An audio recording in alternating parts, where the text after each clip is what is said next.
बनारस के पास एक घना जंगल था जिसमें दिन रात भयानक आवाजें गूंजती थीं। एक दिन गांव के कुछ लोग अपनी फसल बेचकर वापस लौट रहे थे। तभी उनका सामना एक साधु से हुआ। साधु के पास आते ही उन लोगों ने देखा कि उसकी आंखें बंद थीं और वो एक मंत्र बुदबुदा रहा था। उसकी आवाज में ऐसा आकर्षण था कि सारे लोग मंत्रमुग्ध हो गए। साधु ने आंखें खोलीं और मुस्कुराते हुए कहा, तुम सबको जीवन का रहस्य जानना है, जीवन का सार समझना है। गांव वालों में से एक ने पूछा, बाबा, क्या आपके पास ऐसा कोई उपदेश है जिससे हमारे सभी कष्ट दूर हो जाएं? साधु ने कहा, हां, पर वह सरल नहीं है। इसके लिए तुम्हें एक यात्रा करनी होगी, पर ध्यान रखना, इस यात्रा में कई कठिनाइयां आएंगी जो तुम्हें भ्रमित करेंगी। सभी लोग उस रहस्य को जानने के लिए उत्सुक हो गए और यात्रा पर चल पड़े। साधु ने उन्हें 3 संकेत दिए। पहला संकेत, सभी के प्रति करुणा रखो, चाहे वह कोई भी हो। दूसरा संकेत, जो प्राप्त है वही पर्याप्त है। तीसरा संकेत, मोह माया से मुक्त हो जाओ। जंगल के भीतर बढ़ते हुए लोगों ने पहले एक बड़ा पत्थर देखा जिस पर लिखा था, यहां करुणा को परखो।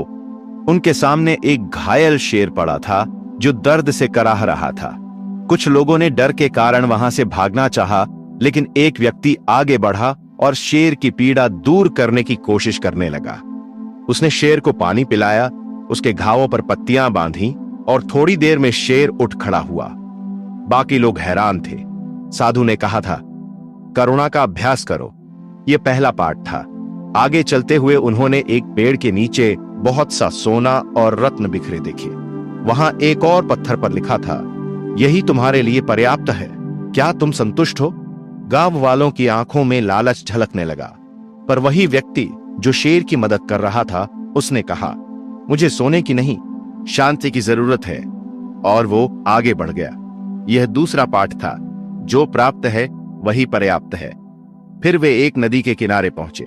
नदी के पार एक चमचमाती नगरी दिखाई दे रही थी, पर उसके पार जाने का एकमात्र तरीका था अपनी सारी संपत्ति और धारणाएं नदी में त्यागना। अब तक कुछ लोग पीछे हट गए थे, लेकिन वही व्यक्ति जिसने अब तक सही रास्ते को चुना था, उसने बिना सोचे समझे अपनी सारी संपत्ति नदी में बहा दी। अचानक उसकी आंखों के सामने नगरी गायब हो गई और साधु फिर से प्रकट हुए। साधु ने मुस्कुराते हुए कहा, तुमने तीसरा पाठ भी सीख लिया, मोह माया से मुक्त हो जाओ। जिन लोगों ने लालच या भय में पड़कर पहले ही हार मान ली थी, वे पश्चाताप से भर गए। साधु ने उस व्यक्ति से कहा, अब तुम जीवन के वास्तविक सार को समझ गए हो। करुणा, संतोष और मोह माया से मुक्ति ही जीवन की कुंजी है। साधु अंत में बोले, जीवन की यात्रा भी ऐसी ही है। हर मोड़ पर परीक्षा होती है। सच्चा संत वही है जो इन 3 संकेतों को अपने जीवन में उतार सके। उस व्यक्ति ने साधु के चरणों में प्रणाम किया और गांव लौट आया। उसकी आंखों में अब एक गहरी शांति थी, जिसे देखकर गांव वाले समझ गए कि उसने जीवन का रहस्य पा लिया है। साधु अंतर्ध्यान हो गए, लेकिन उनके शब्द गांव में गूंजते रहे। जिसने भी उन उपदेशों का पालन किया, उसे जीवन में शांति और संतोष प्राप्त हुआ। कहानी का सार, गौतम बुद्ध के उपदेशों का सार इस कहानी में छुपा है। जीवन में करुणा, संतोष और मोह माया से मुक्ति ही हमें सच्ची शांति की ओर ले जाती है। यह कहानी बताती है कि चाहे जीवन कितना भी कठिन क्यों न हो, यदि हम इन सिद्धांतों का पालन करें तो हम अपने जीवन को सार्थक बना सकते हैं।